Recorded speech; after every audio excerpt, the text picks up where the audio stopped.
Hello, c'est HR, votre chroniqueur. Alors je vous livre à chaud ma réaction par rapport à la bande-annonce du dernier film réalisé par Clint Eastwood, qui a pour titre Le Juré numéro 2.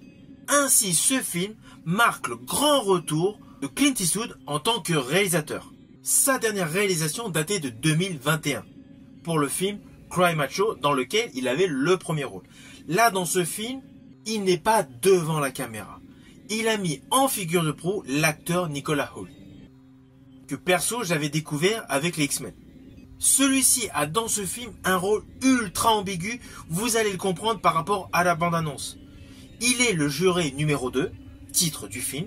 Celui-ci a le souvenir d'avoir percuté jadis un animal sur la route la nuit, sans jamais avoir trouvé la trace de cet animal.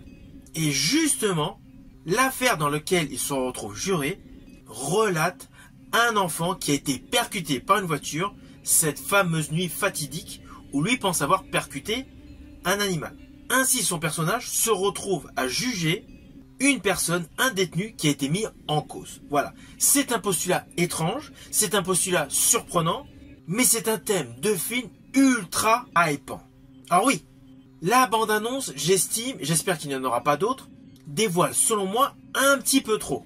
Mais c'est clair qu'avec ce film, Clint Eastwood a une histoire totalement innovante. On est certes dans un registre de plaidoirie, il y a moult films se déroulant avec une salle d'audience, mais là, le thème de fond est radicalement innovant. Et à cela s'ajoute une distribution 5 étoiles. Outre le fait de retrouver Nicholas Hoult, on retrouve J.K. Simmons, d'ailleurs qu'on retrouvera prochainement aux côtés de Dwayne Johnson, où il a le rôle du Père Noël, mais ces derniers temps, vous l'avez vu dans pléthore de films avec des super-héros.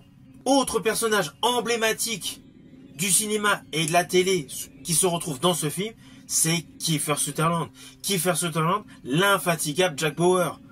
Kiefer Sutherland, qui a une très très belle carrière cinématographique. Il a joué récemment, d'ailleurs dans un film de plaidoirie, c'était le remake du film Ouragan sur le Ken. Ainsi, la distribution de ce film est top. Ah oui, j'oubliais, côté féminin, nous avons l'actrice Toni Collette. L'actrice Toni Collette qui est parfaite, qui a une palette de jeux extrêmement variée. Elle a joué dans tous les styles, que ce soit à la télé ou au cinéma. À la télé, notamment, je l'ai appréciée dans la série Otage. Et côté cinéma, je l'ai particulièrement aimée dans des films complètement différents, Sixième Sens, À couteau tiré ou Hérédité. Ainsi, le choix de casting qui a été fait pour ce film réalisé par Clint Eastwood est totalement en adéquation avec cette histoire qui est ultra hypante. Alors ce film, vous pourrez retrouver sa bande-annonce dans le lien en description et sachez que vous pourrez le voir au cinéma le 30 octobre.